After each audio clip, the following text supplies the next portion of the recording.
inyong lahat. Sir, unahin na po natin yung inihain po na show cause orders ng COMELEC laban po dito sa mga bastos na kandidato. Ilan na po ba ang na-issuehan natin at may mga sumagot na po ba sa kanila?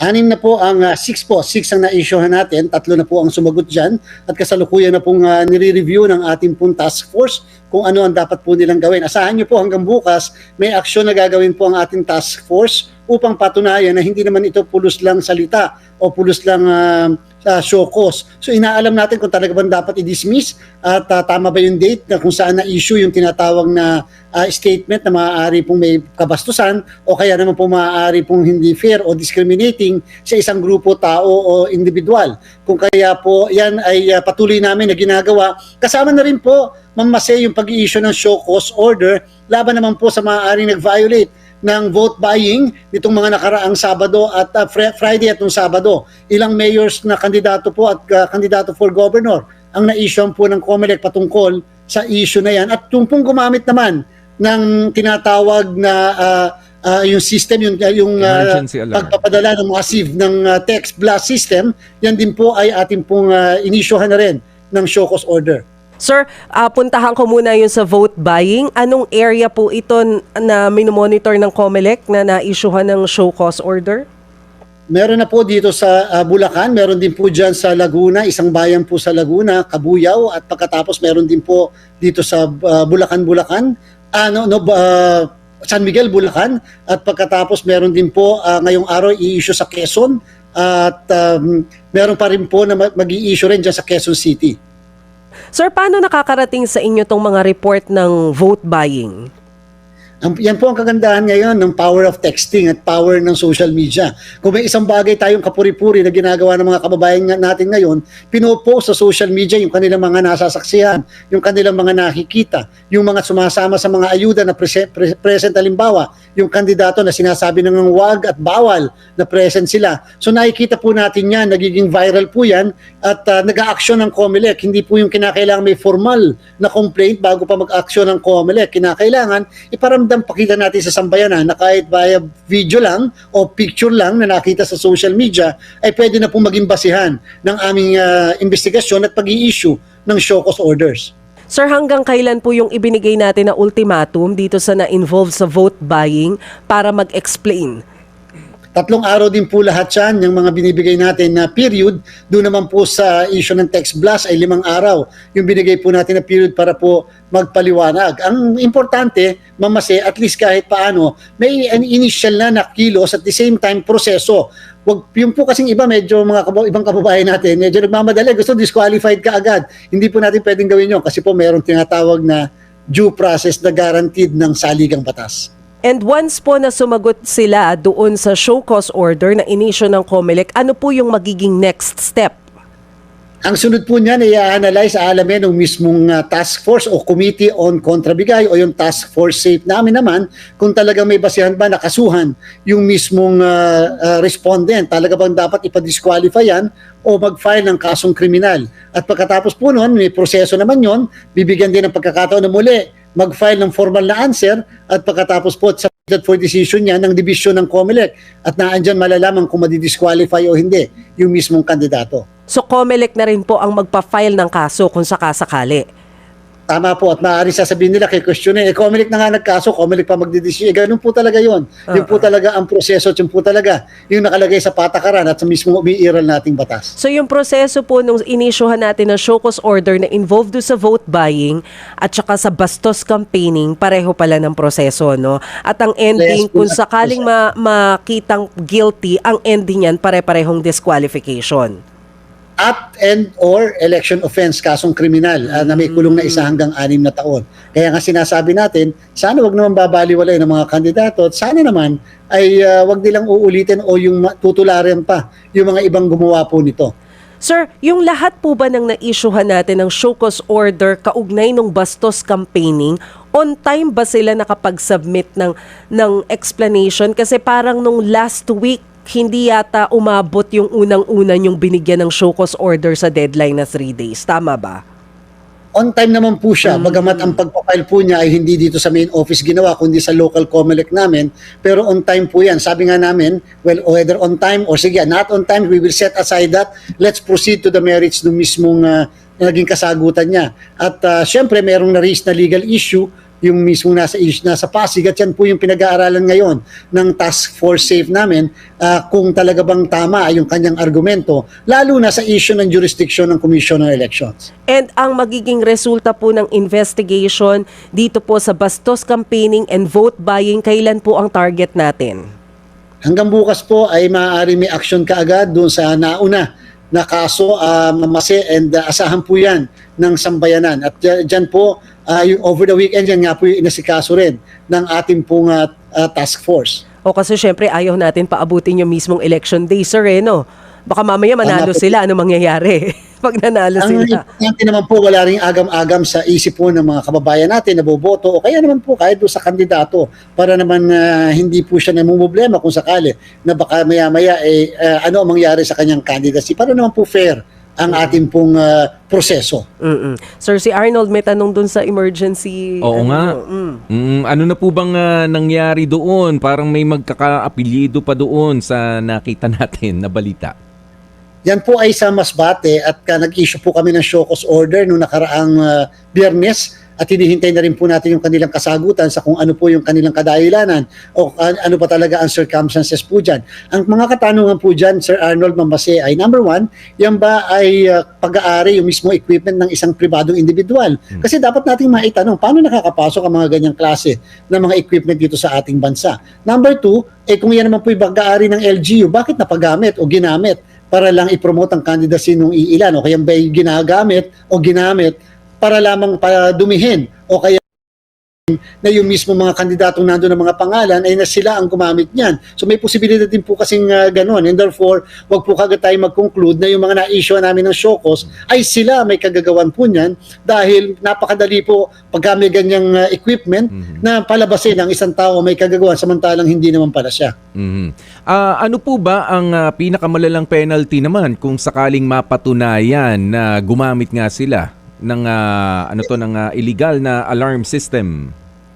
Yan po ay meron tayong existing law dahil po remember, ang pwede na makagamit sa atin ng mga ere natin ay ang mga telco dahil nga sila ay binibigyan pa nga ng lisensya ng Kongreso upang makagamit po nito. And therefore, yan po ay technically pag nanakaw pa nga doon sa ere ng mismo mga telco at the same time, violation po yan ng NTC rules. Kasama na rin po yung sa disaster natin. Sa COMELEC naman po, at sinasabi natin, pwede rin po yung maging ground ng disqualification and an election offense sapagkat ina-ada po namin yung mga existing laws and regulations patungkol po lalo na sa pangangampanya. Dahil po yan ay violation ng Fair Elections Act. Yon. At syempre, eto naman po, kumustahin naman natin, Mase, ang nagsimula na nga kahapon, 'di ba, na eleksyon para sa ating mga overseas Filipino workers. Kumusta po ba ang assessment ninyo sa unang araw na 'yan?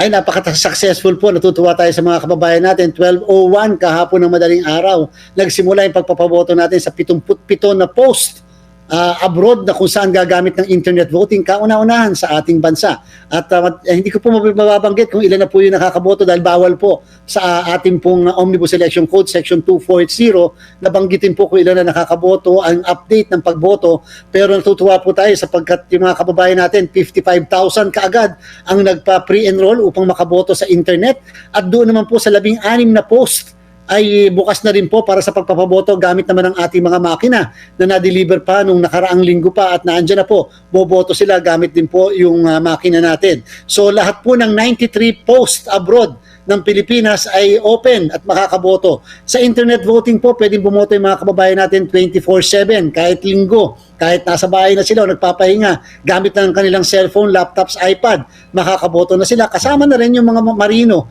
na nagbabiyahe sa mga barko, makakaboto po sila na hindi nila kinakailangan pumunta sa embahada o konsulada. Foolproof naman po ba yan, sir? Ibig sabihin, wala namang mga reklamo galing sa mga OFW mismo kung nahihirapan man sila o nadadalian? Yung pong pagpapa-enroll, ang inaabot po ng ating mga kabayan, 5 to 7 minutes. Sapagkat siyempre, kinakailangan maayos yung maayos yung lightning, maayos yung cellphone na gagamitin. Kasi nga po, kikuhanan nila, sarili nila ng biometrics at pagkatapos kasama na rin yung kanilang gagamitin na ID, passport, o ano pa man pagkakakilanlan, katulad din po ng Siemens Book at iba pang national ID natin, government-issued ID. Kinakailangan po yun para mabigyan sila nung tinatawag na OTP o yung password para po makagamit sila. Kasi nga, hindi naman porket rehistrado ka, makakaboto ka na kagad gamit ang internet kasi kinakailangan i-verify muna kung ikaw ba talaga yung bumoboto na iyan. And yung pong pagboto, nakakatuwa sapagkat napakadali po at so far, kung napansin po, naririnig mo po na iba, ay hindi naman po, wala po nahirapan sa pagboto. Ang sinasabi lang nila, pagkakita kasi nila nung tinatawag na balota nila at nag-cast sila ng boto at gusto nilang i-review gamit na yung QR code, hindi na po nila makikita mismo yung mismong pangalan ng mga naandun sa balota kung hindi naka-codes po siya,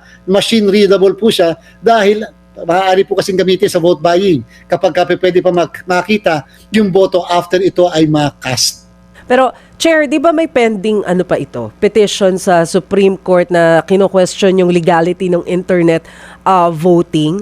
Paano to I understand, nagsimula na tayo kahapon, pero kung wala pang desisyon ang Supreme Court at bigla silang mag-issue ng decision na hindi in favor sa COMELEC, what will happen dun sa mga naunang boto?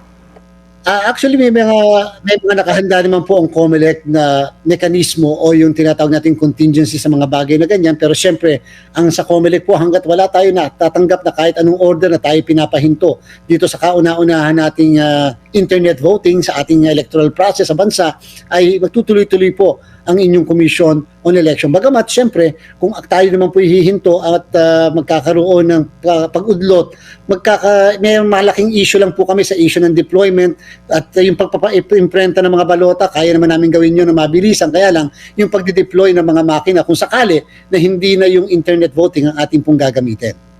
So mangyayari dito, sir, ang pwede nating alternatibo, babaguhin yung means ng pagboto. Yes, pero paano yung mga nauna ng bumoto sa internet? Uulit sila? Ay, wala po sakali po, baka uulit po silang muli na bumoto. Dahil nga po dyan alam niyo po kasi ang hindi natin masisi yung mga nag-file ng petition, karapatan po nila yan. 2 taon na po kami naghahanda, mamase. 2 taon na rin po namin na-announce kahit sa Kongreso, sa Senado, sa House of Representatives. Ilang beses po kahit nung nagde-defend kami ng budget, kahit nung nagpapakaroon ng pagdinig patungkol sa internet voting, ay ina-announce na po natin na magpuproceed ang COMELEC sapagkat ang interpretasyon po namin sa batas ay pwede kami proceed sa other mode of voting. Kasi nga po, napakamahal ang ginagastos natin sa 2 modes of voting nung nakakaraan at 40.59% yung 2022, highest pa na natanggap natin sa pagpapaboto. 2 lang ang modes. In person, pupunta sa embahada o konsulada, o kung hindi naman ay papadala sila ng envelope na naglalaman ng balota na 90% hindi naman po binabalik. 600 million po ang nagastos natin para pabotohin lang ang 40.59% ng mga kababayan natin nung nakaraang mga halalan. And therefore, sadyang napakalaki. Kaya po talagang kinakailangan mag-proceed tayo sa other mode of voting. Sir, gaano nga po kadami ulit yung ating mga overseas absentee voter na nakapagpalista na? Nung nakaraan po, nung pong 2022 election, 1.697 million po ang mga botante natin.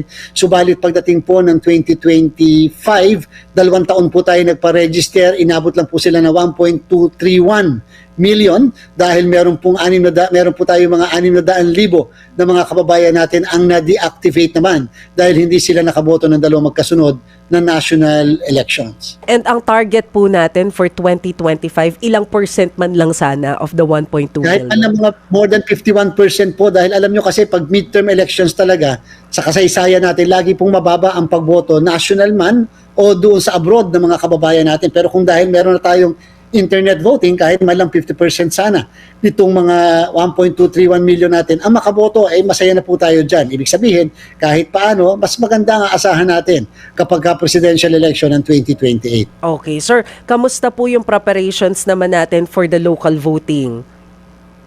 So far po, yung ating mga makina ay nadideliver na po sa iba't ibang hub sa buong bansa. Yung pong mga yung pong ating mga Starlink na gagamitin doon sa mga lugar na wala pong signal ay naikakabit na rin sa ating pong mga eskwelahan.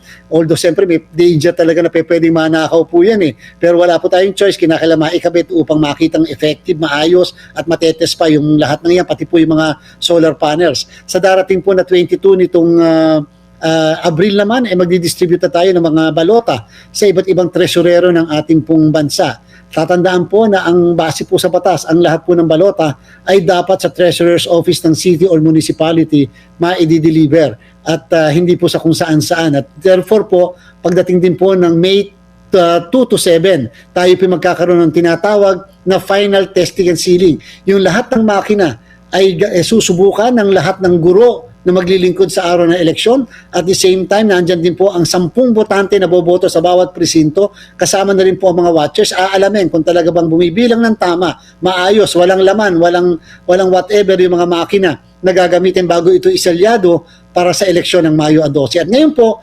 ongoing na yung ating refresher course para sa mga guro na gagamitin natin sa araw ng eleksyon. Kasama na rin po yung PNP personnel na tinetrain natin upang panghalinhin, pamalit kung sakaling merong guro na hindi makakapaglingkod sa mismong Mayo 12. Alright, sige po, marami pong